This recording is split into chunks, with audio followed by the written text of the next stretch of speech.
بسم اللہ الرحمن الرحیم۔ اعوذ باللہ من الشیطان الرجیم، بسم اللہ الرحمن الرحیم۔ السلام علیکم۔ آج آپ کا میزبان ڈاکٹر کاشف بشیر تفہیم القرآن سیریز کی قسط نمبر 68 کے ساتھ آپ کے سامنے حاضر خدمت ہے، جس میں ہم انشاءاللہ سورہ نساء کی آیت نمبر 60 سے آغاز کر رہے ہیں، اس دعا کے ساتھ کہ اس دنیا میں جتنے بھی لوگ اور مسلمان خاص طور پر کسی بھی طرح کی مشکلات میں گھرے ہوئے ہیں، کسی بھی طرح کی آزمائش میں ہیں، اللہ تعالیٰ اپنی رحمت سے ان کے لیے آسانیاں کرے، ان کی آزمائشوں کو ختم فرمائے، اور ہمیں بھی انسانیت کے لیے اور مسلمانوں کے لیے، مسلمان بہن بھائیوں کے لیے آسانیاں بانٹنے کی توفیق عطا فرمائے۔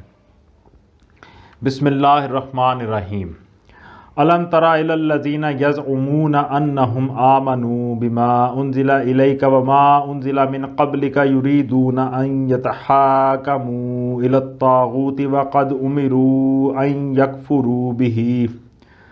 وَيُرِيدُ الشَّيْطَانُ أَن يُضِلَّهُمْ ضَلَالًا بَعِيدًا۔ ترجمہ: اے نبی، تم نے دیکھا نہیں ان لوگوں کو جو دعویٰ تو کرتے ہیں کہ ہم ایمان لائے ہیں اس کتاب پر جو تمہاری طرف نازل کی گئی ہے، اور ان کتابوں پر جو تم سے پہلے نازل کی گئی تھیں، مگر چاہتے یہ ہیں کہ اپنے معاملات کا فیصلہ کرانے کے لیے طاغوت کی طرف رجوع کریں، حالانکہ انہیں طاغوت سے کفر کرنے کا حکم دیا گیا تھا۔ شیطان انہیں بھٹکا کر راہ راست سے بہت دور لے جانا چاہتا ہے۔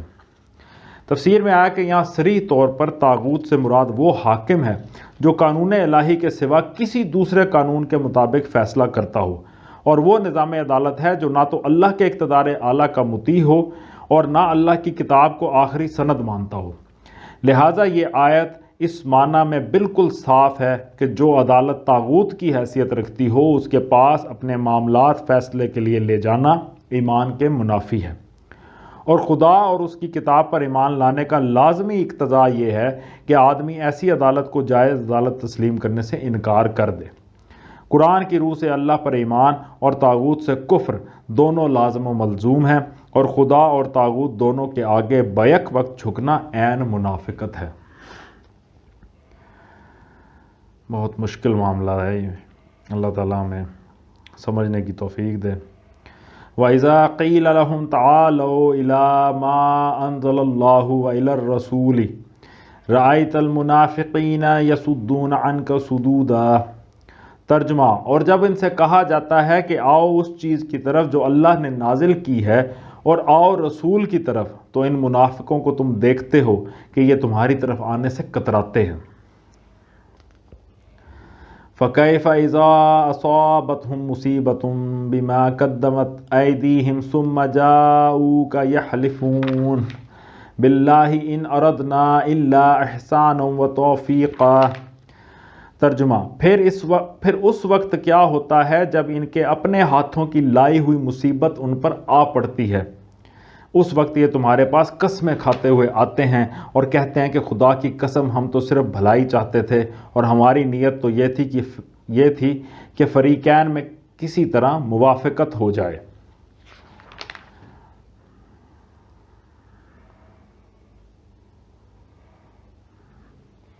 تفسیر میں آتا ہے کہ اس سے معلوم ہوتا ہے کہ یہ منافقین کی عام روش تھی کہ جس مقدمے میں انہیں توقع ہوتی تھی کہ فیصلہ ان کے حق میں ہوگا،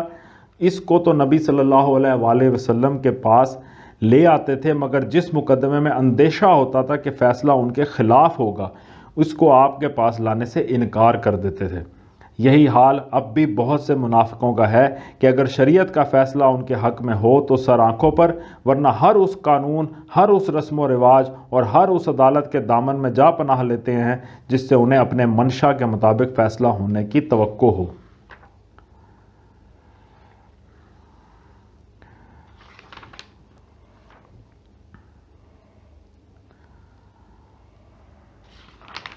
مزید آیا کہ غالباً اس سے مراد یہ ہے کہ جب ان کی اس منافقانہ حرکت کا مسلمانوں کو علم ہو جاتا ہے اور انہیں خوف ہوتا ہے کہ اب باز پرس ہوگی اور سزا ملے گی، اس وقت قسمیں کھا کھا کر اپنے ایمان کا یقین دلانے لگتے ہیں۔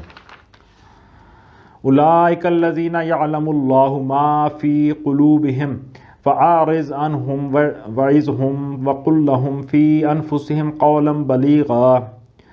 ترجمہ: اللہ جانتا ہے جو کچھ ان کے دلوں میں ہے، ان سے تعریض مت کرو، انہیں سمجھاؤ اور ایسی نصیحت کرو جو ان کے دلوں میں اتر جائے۔ وَمَا أَرْسَلْنَا مِن رَسُولٍ إِلَّا لِيُطَاعَ بِإِذْنِ اللَّهِ وَلَوْ أَنَّهُمْ إِذ ظَّلَمُوا أَنفُسَهُمْ جَاءُوكَ فَاسْتَغْفَرُوا اللَّهَ وَاسْتَغْفَرَ لَهُمُ الرَّسُولُ لَوَجَدُوا اللَّهَ تَوَّابًا رَحِيمًا۔ ترجمہ: انہیں بتاؤ کہ ہم نے جو رسول بھی بھیجا ہے اسی لیے بھیجا ہے کہ اذن خداوندی کی بنا پر اس کی اطاعت کی جائے۔ اگر انہوں نے یہ طریقہ اختیار کیا ہوتا کہ جب یہ اپنے نفس پر ظلم کر بیٹھے تھے تو تمہارے پاس آ جاتے اور اللہ سے معافی مانگتے، اور رسول بھی ان کے لیے معافی کی درخواست کرتا تو یقیناً اللہ کو بخشنے والا اور رحم کرنے والا پاتے۔ تفسیر میں آیا کہ یعنی خدا کی طرف سے رسول اس لیے نہیں آتا کہ بس اس کی رسالت پر ایمان لے آؤ اور پھر اطاعت جس کی چاہو کرتے رہو، بلکہ رسول کے آنے کی غرض ہی یہ ہوتی ہے کہ زندگی کا جو قانون وہ لے کر آیا ہے تمام قوانین کو چھوڑ کر صرف اسی کی پیروی کی جائے، اور خدا کی طرف سے جو احکام وہ دیتا ہے تمام احکام کو چھوڑ کر صرف انہی پر عمل کیا جائے۔ اگر کسی نے یہی نہ کیا تو پھر اس کا محض رسول کو رسول مان لینا کوئی معنی نہیں رکھتا۔ فَلَا وَرَبِّكَ لَا يُؤْمِنُونَ حَتَّى يُحَكِّمُوكَ فِيمَا شَجَرَ بَيْنَهُمْ ثُمَّ لَا يَجِدُوا فِي أَنفُسِهِمْ حَرَجًا مِّمَّا قَضَيْتَ وَيُسَلِّمُوا تَسْلِيمًا۔ ترجمہ: نہیں اے محمد صلی اللہ علیہ وآلہ وسلم، تمہارے رب کی قسم یہ کبھی مومن نہیں ہو سکتے جب تک کہ اپنے باہمی اختلافات میں یہ تم کو فیصلہ کرنے والا نہ مان لیں، پھر جو کچھ تم فیصلہ کرو اس پر اپنے دلوں میں بھی کوئی تنگی نہ محسوس کریں بلکہ سر بسر تسلیم کر لیں۔ اس کی تفسیر میں آیا کہ اس آیت کا حکم صرف حضور صلی اللہ علیہ وآلہ وسلم کی زندگی تک محدود نہیں ہے بلکہ قیامت تک کے لیے ہے۔ جو کچھ اللہ کی طرف سے نبی صلی اللہ علیہ وآلہ وسلم لائے ہیں اور جس طریقے پر اللہ کی ہدایت اور رہنمائی کے تحت آپ نے عمل کیا ہے وہ ہمیشہ ہمیشہ کے لیے مسلمانوں کے درمیان فیصلہ کن سند ہے، اور اس سند کو ماننے یا نہ ماننے ہی پر آدمی کے مومن ہونے اور نہ ہونے کا فیصلہ ہے۔ حدیث میں اسی بات کو نبی صلی اللہ علیہ وآلہ وسلم نے ان الفاظ میں ارشاد فرمایا ہے کہ تم میں سے کوئی شخص مومن نہیں ہو سکتا جب تک اس کی خواہش نفس اس طریقے کی تابع نہ ہو جائے جسے میں لے کر آیا ہوں۔ وَلَوْ أَنَّا كَتَبْنَا عَلَيْهِمْ أَنِ اقْتُلُوا أَنفُسَكُمْ أَوِ اخْرُجُوا مِنْ دِيَارِكُمْ مَا فَعَلُوهُ إِلَّا قَلِيلٌ مِّنْهُمْ وَلَوْ أَنَّهُمْ فَعَلُوا مَا يُوعَظُونَ بِهِ لَكَانَ خَيْرًا لَهُمْ وَأَشَدَّ تَثْبِيتًا۔ ترجمہ: اگر ہم نے انہیں حکم دیا ہوتا کہ اپنے آپ کو ہلاک کر دو یا اپنے گھروں سے نکل جاؤ تو ان میں سے کم ہی آدمی اس پر عمل کرتے، حالانکہ جو نصیحت انہیں کی جاتی ہے اگر یہ اس پر عمل کرتے تو یہ ان کے لیے زیادہ بہتری اور زیادہ ثابت قدمی کا موجب ہوتا۔ تفسیر میں آیا کہ یعنی جب ان کا حال یہ ہے کہ شریعت کی پابندی کرنے میں ذرا سا نقصان یا تھوڑی سی تکلیف بھی یہ برداشت نہیں کر سکتے تو ان سے کسی بڑی قربانی کی ہرگز توقع نہیں کی جا سکتی۔ اگر جان دینے یا گھر بار چھوڑنے کا مطالبہ ان سے کیا جائے تو یہ فوراً بھاگ کھڑے ہوں گے اور ایمان و اطاعت کے بجائے کفر و نافرمانی کی راہ لیں گے۔ مزید آیا کہ اگر یہ لوگ شک اور تذبذب اور تردد چھوڑ کر یکسوئی کے ساتھ رسول اللہ صلی اللہ علیہ وآلہ وسلم کی اطاعت و پیروی پر قائم ہو جاتے اور ڈاواں ڈول نہ رہتے تو ان کی زندگی تزلزل سے محفوظ ہو جاتی۔ ان کے خیالات، اخلاق اور معاملات سب کے سب ایک مستقل اور پائیدار بنیاد پر قائم ہو جاتے اور یہ ان برکات سے بہرہور ہوتے جو ایک شاہراہ مستقیم پر ثابت قدمی کے ساتھ چلنے سے ہی حاصل ہوا کرتی ہے۔ جو شخص تذبذب اور تردد کی حالت میں مبتلا ہو کبھی اس راستے پر چلے اور کبھی دوسرے راستے پر، اطمینان اسے کسی راستے کے بھی صحیح ہونے کا نہیں ہو سکتا۔ اس کی ساری زندگی نقش بر آب کی طرح بسر ہوتی ہے اور صحیح لا حاصل بن کر رہ جاتی ہے۔